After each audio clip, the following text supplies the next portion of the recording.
Nos encontramos en la logia número 17 Unión. Agradecemos a Andrés y Ariel que abrieron sus puertas por primera vez a un medio de comunicación acá en Rosario. Vamos a conocer qué pasa en una logia masónica. Buenas tardes, muchas gracias por recibirnos. Buenas tardes, gracias a ustedes. Sean bienvenidos. Ya que estamos en bienvenidos, yo quería ver si podía adivinar el saludo masón. Si le pego, quedo en la logia. ¿Esto no? No te lo vamos a decir. Bien, ¿qué es la masonería? Bueno, la masonería es una organización, nosotros decimos filantrópica, filosófica y progresista, ¿no? Porque nos dedicamos a la filantropía, al estudio filosófico y al progreso de la sociedad en general. Sí, el inicio de lo que se llama la masonería moderna es en 1717, fundada por la Casa de Hannover, digamos, por Guillermo III, que es lo que actualmente es la casa reinante de Inglaterra. Por eso la cabeza de la masonería mundial siempre es un miembro de la Casa Real. Actualmente es el duque de Kent, hijo de la reina Isabel, hijo menor.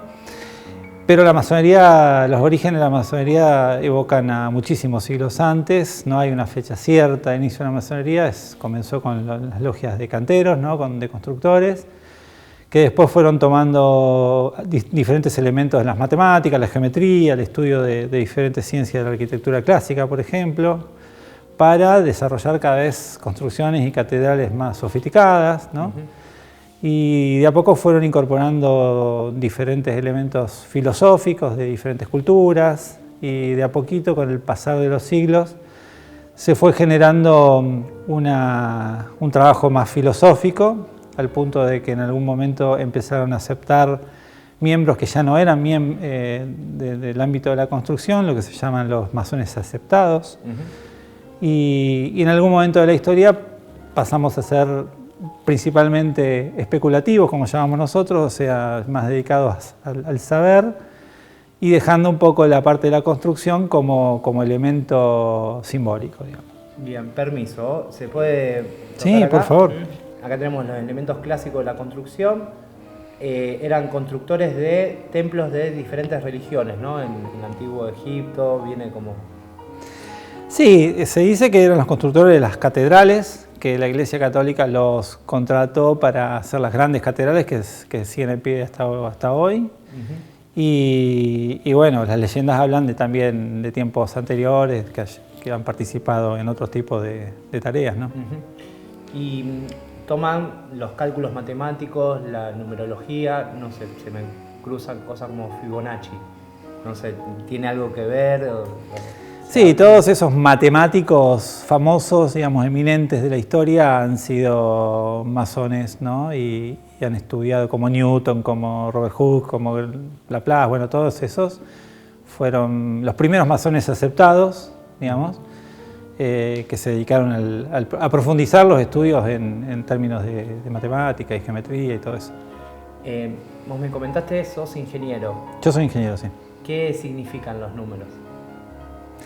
Bueno, no, desde un punto de vista científico, como profesional, digamos, nosotros nos basamos en las ciencias exactas, y como masón, digamos, le encontramos un significado mucho más amplio, ¿no?, a la numerología. Pero tienen significados, ¿cómo sin revelar, ¿no? Nada. Sí, cada número tiene un significado, múltiples significados. A medida que uno va pasando por los diferentes grados de la masonería, se estudian diferentes aspectos de los números. Y bueno, sí, hay diferentes significados ritualísticos, simbólicos. Es como una evolución, se van desbloqueando saberes en los grados y vas conociendo más en profundidad determinados números, ¿no? Exactamente. La logia nuestra es la logia más antigua del interior del país, ¿no? Antes que Córdoba. Antes que Córdoba. Que sí, en realidad hay logias más antiguas, pero que no han trabajado en forma ininterrumpida. Nosotros somos la logia más antigua que trabaja ininterrumpidamente desde el año 1860. O sea, este año cumplimos 162 años de trabajo ininterrumpido. Y bueno, como te dije... Perdón, ¿se viene una fiesta así de orgía como... No, nada que ver. ¿No? No. Bien. Y bueno, no, nuestra logia levantó columnas, como nosotros llamamos cuando nos fundamos, nada más que 3 años después que la Gran Logia Argentina. O sea que fuimos casi fundadores de la masonería argentina. Bien. Y bueno, y remontándonos en la historia en lo que es América Latina. Está el encuentro masón o la tenida histórica entre Bolívar y San Martín que nos dio la libertad. ¿Qué podrían contarnos sobre eso?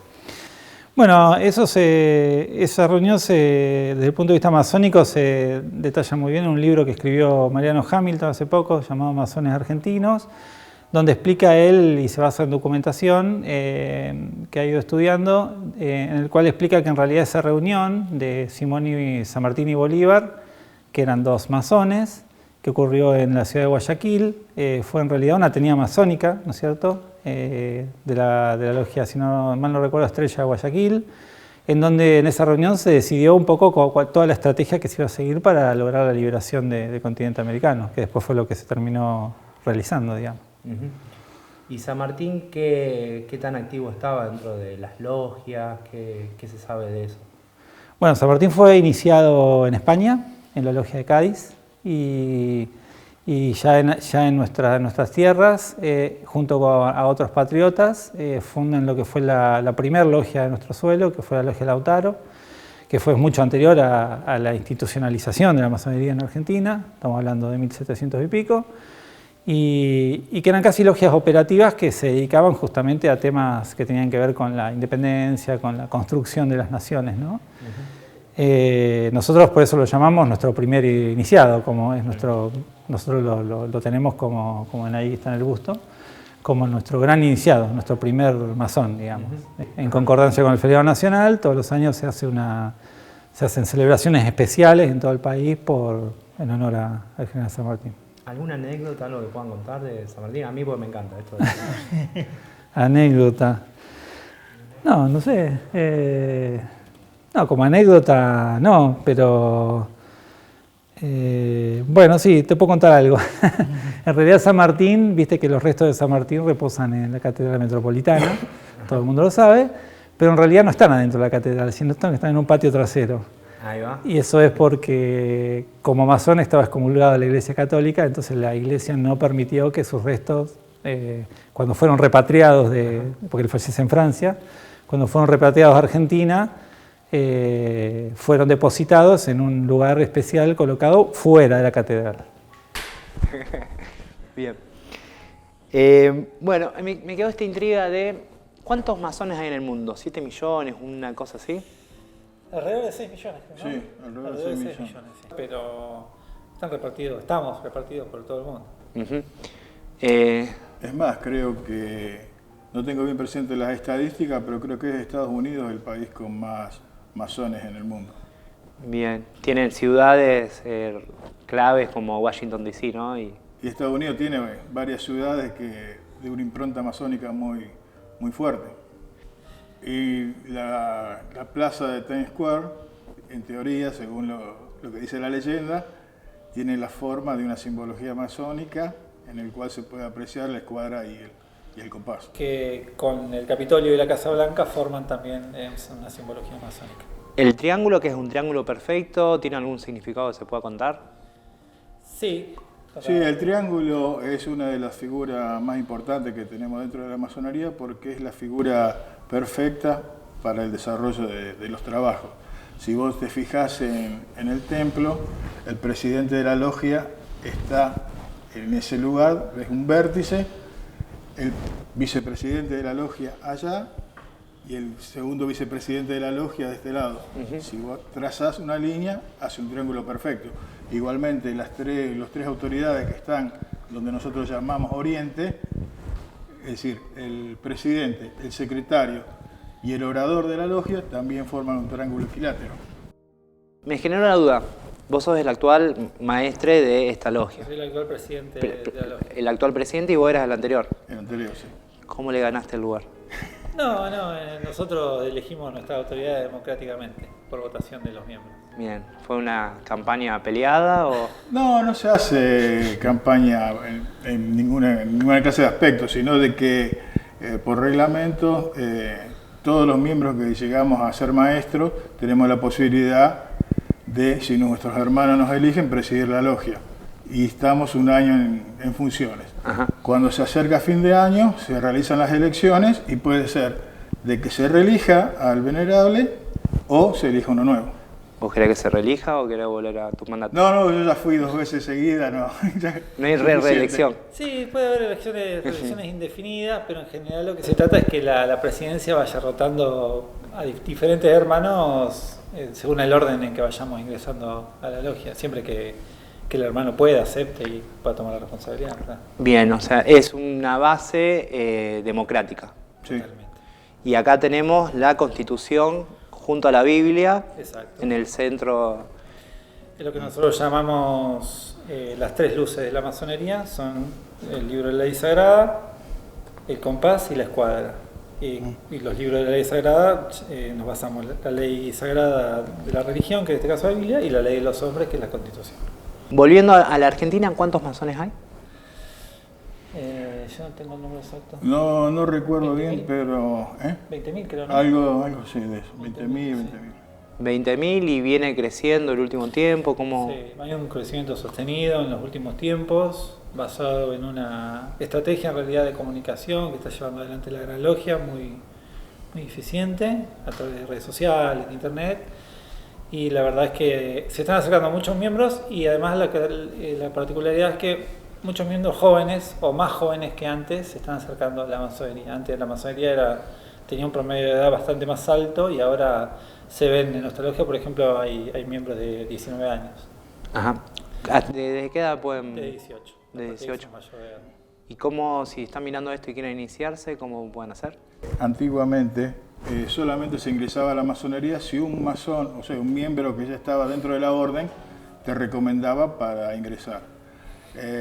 Si bien eso actualmente se mantiene, pero ya es menos debido al crecimiento tecnológico, utilizando las redes sociales, las páginas web y eso, se puede ingresar a la página de la Gran Logia Argentina o a la página nuestra de Facebook o de Instagram, de Twitter, y se solicita el ingreso, entonces se comunica con esa persona y se le dan las condiciones que tiene que tener o reunir para poder ingresar a la orden.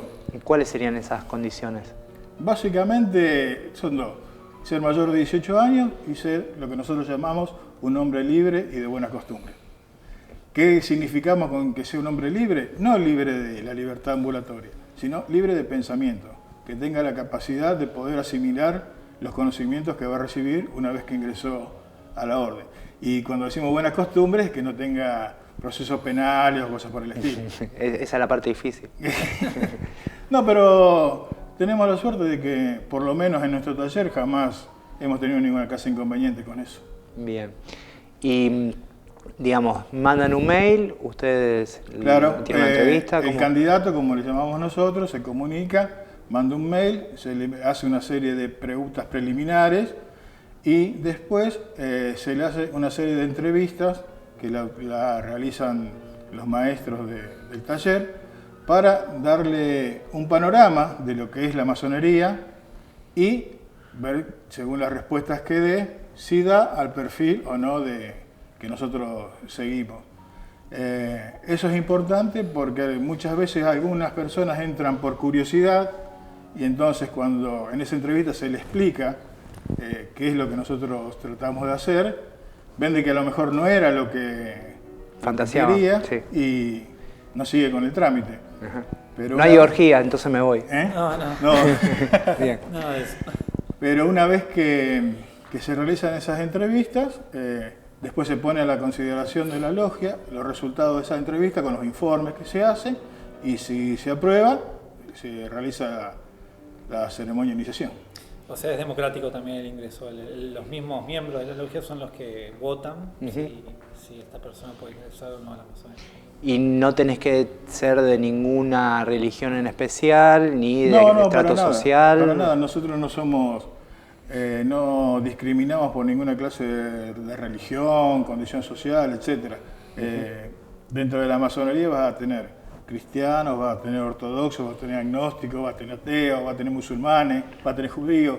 no hay ninguna clase de distinción. Acá en Rosario hay muchos hermanos de que practican el judaísmo y están con nosotros, y eso no es ninguna causa de problema. Hay cristianos, hay ateos, hay agnósticos, musulmanes, hay todo. Lo único que obviamente no tenés que pertenecer a ninguna facción religiosa que sea contrario a nuestros ideales. No puede ser, por ejemplo, yihadista o ningún tipo de fundamentalismo. ¿No? La tolerancia, digamos. La tolerancia es uno de los pilares nuestros, claro. Y nada, esto, dígame si digo alguna pavada desde las tantas cosas que uno ve en internet. En TikTok vi como que la iniciación que hablaban algunos, que supongo que dando data que no deberían, venía como desde los sueños.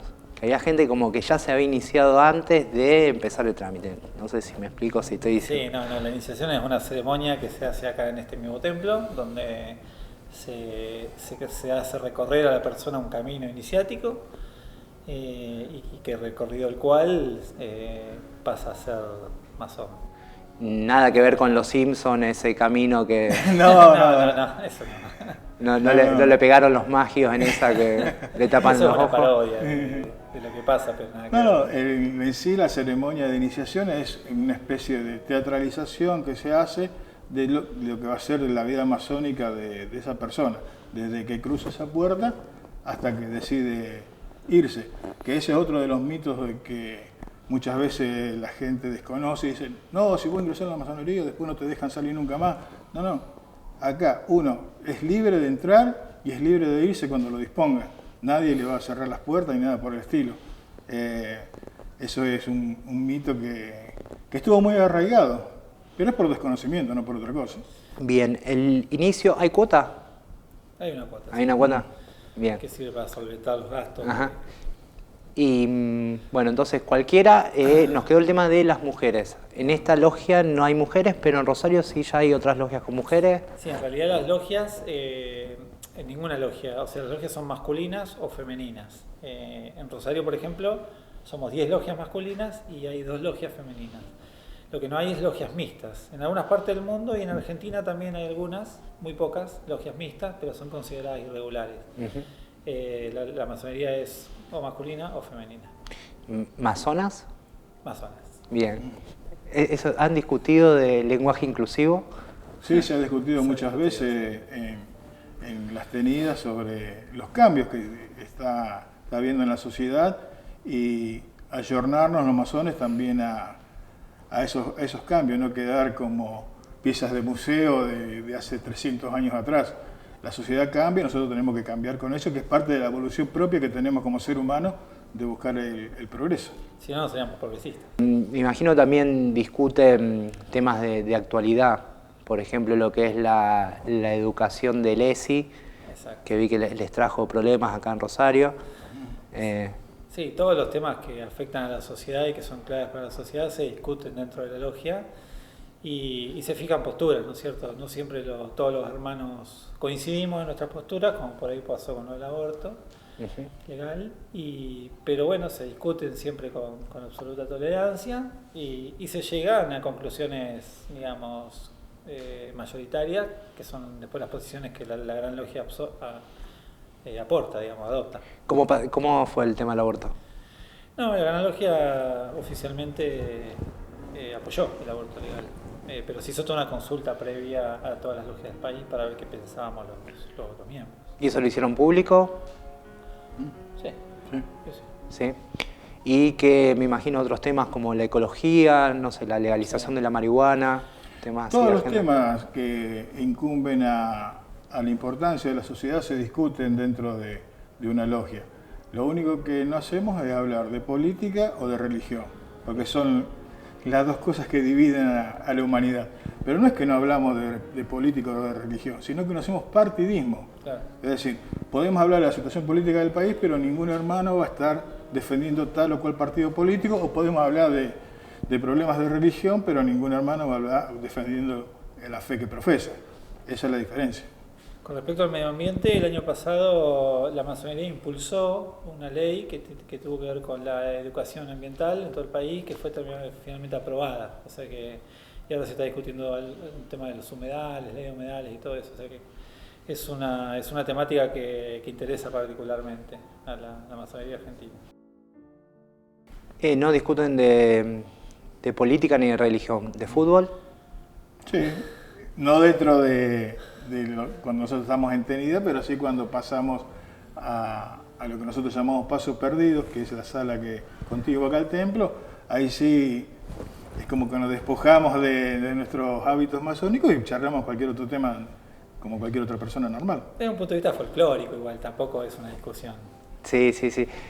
Me comentabas que Isaac Newell y Colin Calder fueron masones. ¿Cómo Sí, fue eso? Isaac Newell, que fue, digamos, quien fundó la escuela de Newells, que llevó su nombre, era miembro de nuestra logia, y su hijo, Claudio Newell, que fue después quien fundó el club Newell's Old Boys, que eran un grupo de egresados del colegio, fue presidente de nuestra logia también, ambos. Y Colin Calder, que fue uno de los fundadores de Rosario Central, también era masón, pero pertenecía a la masonería, a las logias inglesas. Acá había logias inglesas en este mismo lugar.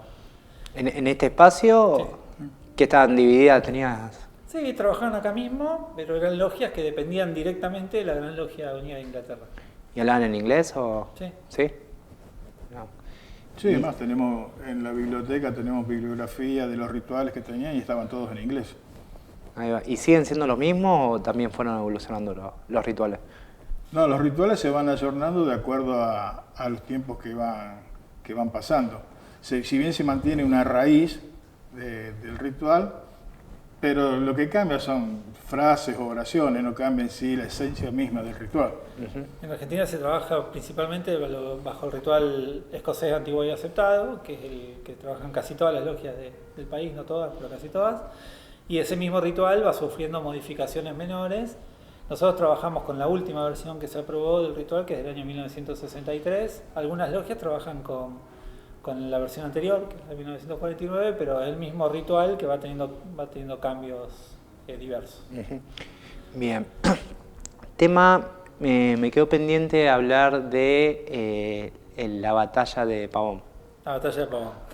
Sí, bueno, en esa época que el país estaba dividido entre unitarios y federales, la Confederación Argentina versus el Gobierno Central de Buenos Aires, ocurre la gran logia, digamos, la masonería argentina, toma cartas en el asunto y organiza una reunión que fue famosa y que fue conocida como la Tenida de la Unidad Nacional, en donde el presidente, el gran maestre de ese momento, que fue el primer gran maestre de la masonería argentina, que fue José Roque Pérez, el gusto está allá, lo juntó a Mitre, que era el líder de una facción, a Urquiza, que era el líder de otra facción, y también estaba Santiago Goderqui, que era el presidente de la República en ese momento, y además de otorgársele el grado 33 de la masonería a los tres en esa tenida, se juramentaron mutuamente a nunca más cruzar las espadas en un campo de batalla y luchar por la unidad nacional.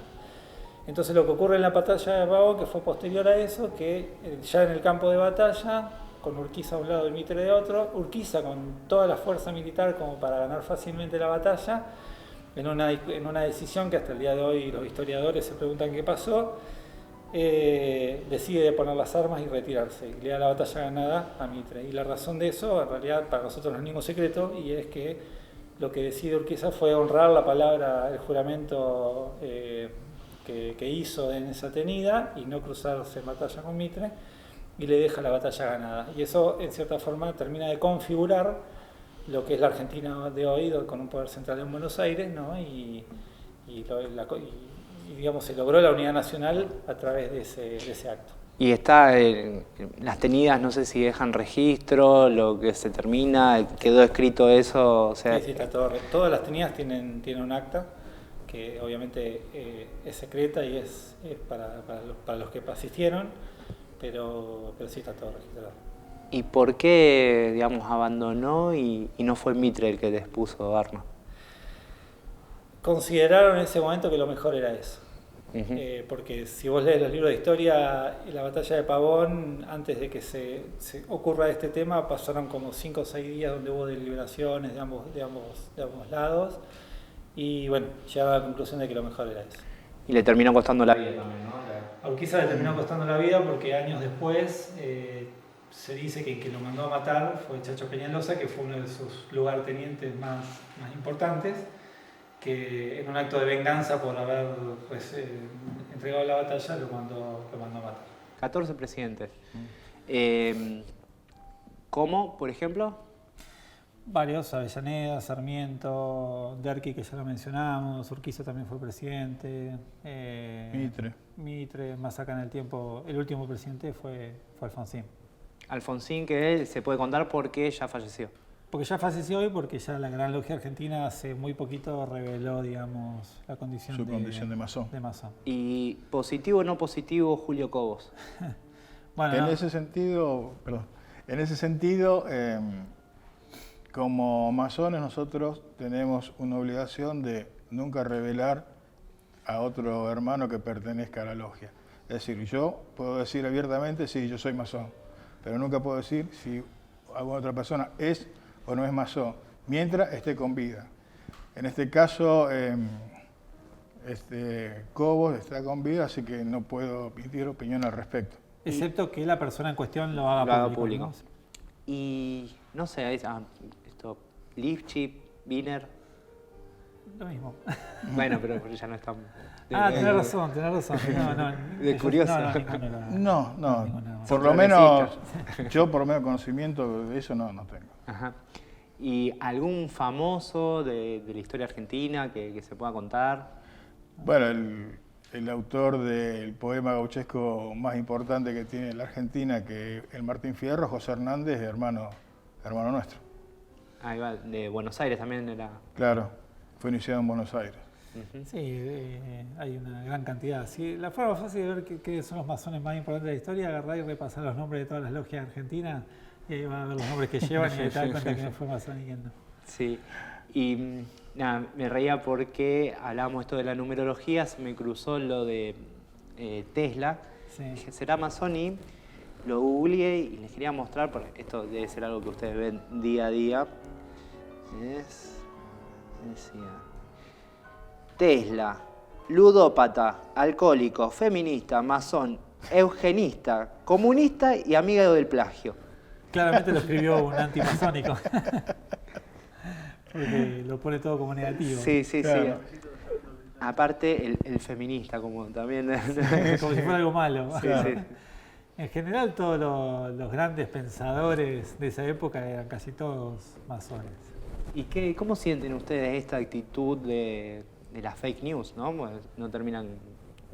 Son eso. Eso nos causa gracia. Sí. Por ahí uno escucha o ve algunas cosas y es como que te duele de que te cataloguen de una forma y es completamente, diametralmente opuesto a lo que se dice, ¿viste? Porque uno puede simpatizar o no con algo, pero no por eso hacer comentarios que estén fuera de lugar sin a veces tener el mínimo conocimiento. Uh-huh.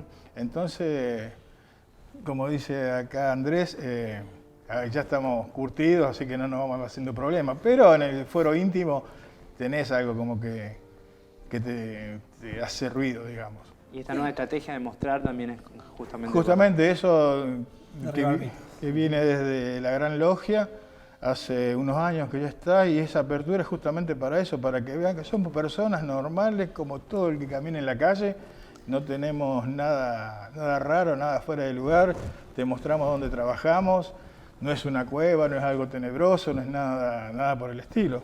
Es un lugar común como cualquier otro. Sí, históricamente, digamos, todo viene un poco de una desacreditación sistemática que la masonería fue objeto a lo largo de los siglos, principalmente porque, como siempre, fuimos librepensadores y en varios siglos atrás el librepensamiento no era algo que era bienvenido por las esferas de poder, especialmente por la Iglesia.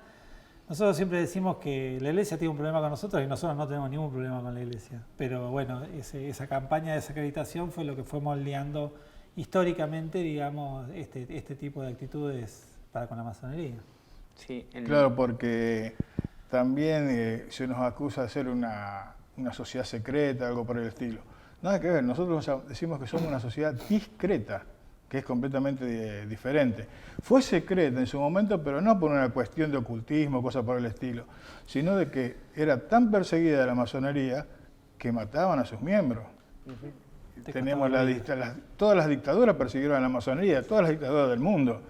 El franquismo, Hitler, Mussolini en Italia. Hay un montón de masones que dieron su vida por no revelar los secretos de la masonería. Entonces, ahí sí era secreta porque no podía salir a decir abiertamente yo soy masón. Pero ese es solamente el único objetivo que tenía el secretismo en ese momento. Y actualmente hay países los cuales la masonería sigue siendo perseguida. O puede ser Corea del Norte, o quizá China, Cuba, Venezuela mismo, esos países. En Cuba yo vi logias No, grandes. hay en todos lados. Lo que pasa es que trabajan en forma secreta, por lo que dice Ariel. ¿Sí? Te puede costar la vida. Yo la tenía libertad. entendido que le simpatizaba, porque me llamó la atención, vi una grande ahí en Cuba. Puede así ser, que- sí, puede ser, pero tienen muchos cuidados porque justamente defienden la democracia, el libre pensamiento en países que son dictatoriales. Y acá en Argentina, Macera, ¿no? Fue masón y ¿qué pasó? Macena fue masón y fue expulsado de la masonería justamente por sus crímenes de lesa humanidad. Y ahí estaba la triada de los militares con la iglesia que los acusaron de secuestrar chicos, hacer... De todo. ¿Sí? Sí. Bien. Y eso es algo histórico, es la relación, veía acá lo que pasó, bueno, en Rosario, que en las marchas de la ESI los acusaban a los judíos y los masones de fomentar la educación sexual integral, ¿no? Integral, sí. Sí. Sí, por alguna razón siempre en las marchas nos asocian con los judíos. Debe ser por lo mismo que te dije antes, por una cuestión de la iglesia. Pero la verdad que no tenemos ningún tipo de asociación. Más que el hecho de que haya judíos por ahí en la orden, no tenemos ningún tipo de asociación con los judíos. Pero bueno, por alguna razón, siempre cuando hay esas marchas de repudio, siempre van en contra de los judíos y de los masones en conjunto. No sé. Y eso también responde a parte de, como decías vos antes, de las fake news y las noticias falsas y la falsa información que circula sobre la masonería, de que somos conspiradores y que queremos tener la dominación mundial y cosas por el estilo. Entonces asocian todo eso y dicen, bueno, ahí están los masones, vamos ahí. Y no, nada que ver. Separación de Estado con la iglesia, ¿cómo lo ven? Es otro de las discusiones actuales. Sí, ese es uno de los principios que nosotros sustentamos, que es el laicismo y la separación de la Iglesia con el Estado, porque tiene que ir desde nuestro punto de vista por conductas diferentes. El Estado tiene que gobernar la nación y cada uno tiene su credo y no tiene que inmiscuirse tanto el Estado en la religión como la religión en el Estado. Por lo menos ese es nuestro pensamiento. Se me cruzó San Martín, ¿no? Que quería hacer una gran patria inca. ¿Cómo le habrá caído a la iglesia? Sí, bueno. Por ahí también, por esa razón fue que después se resistían a darle sepulcro, ¿no? Nos faltó hablar de Rosario. Sí.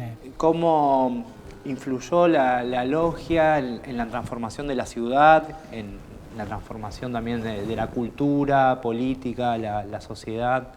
¿Qué nos pueden comentar de esto? Y podemos decir que nuestra logia, por su fecha de fundación, casi es coincidente con el año en que fue declarada Rosario Ciudad. Creo que hay pocos años de diferencia, con lo cual nosotros hemos acompañado la vida de Rosario y la evolución de Rosario desde sus comienzos. Vos decís cómo influyó de mil formas diferentes. Grandes personalidades de Rosario, muchos pasaron por nuestras logias, con lo cual sus actos, digamos, en su vida profesional o en la sociedad fueron mejorando la sociedad en la que vivimos, de nuestra ciudad, y entonces decir por ahí que la masonería cambió la ciudad está mal dicho, sino que somos los hombres los que la cambiamos. Lo que pasa es que grandes personalidades salieron de acá, de nuestras logias. Ayudaron en la formación de bomberos voluntarios, de la Cruz Roja, Exacto. en la construcción del Parque Independencia. ¿Qué nos pueden comentar de eso? Sí, la construcción del Parque Independencia era un hermano que perteneció a nuestra logia, el que fundó los bomberos voluntarios también. ¿Tiene simbología, perdón, el Parque Independencia? En el Parque Independencia, no sé si simbología, pero por ejemplo, si vos ves una foto antigua de este vas a ver una estatua grande de Giuseppe Garibaldi, que era masón también, y ahora está emplazada el Parque Independencia esa estatua. Bien. Cuando se demolió el templo viejo se llevó al Parque Independencia.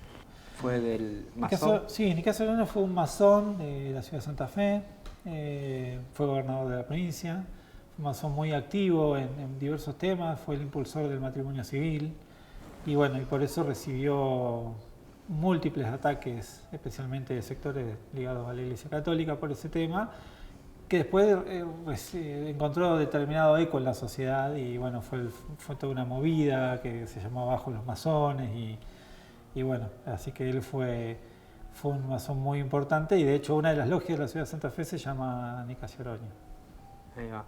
Y Nicasio Oroño, la avenida también tiene estos pisos. Sí, sí, los tiene. Tenía. Sí, en alguna parte lo cambiaron ya, pero sí, lo tenía. ¿Qué significa el negro y el blanco? El negro y el blanco para los masones significa la dualidad que permanentemente tenemos dentro de nuestro ser. Mejorarnos como personas, en la diferencia entre obrar bien y obrar mal. Eso es lo que significa el blanco y el negro. Y también tiene que ver con la tolerancia. Significa que los diferentes, el negro y el blanco, pueden estar uno al lado del otro, convivir, trabajar juntos, sin necesidad de repudiar al otro. Bien.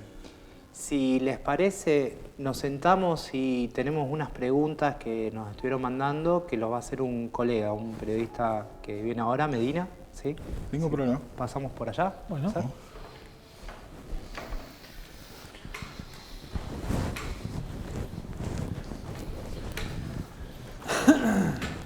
¿En cualquier lugar?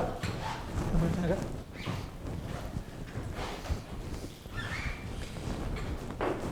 Yo ahora vengo.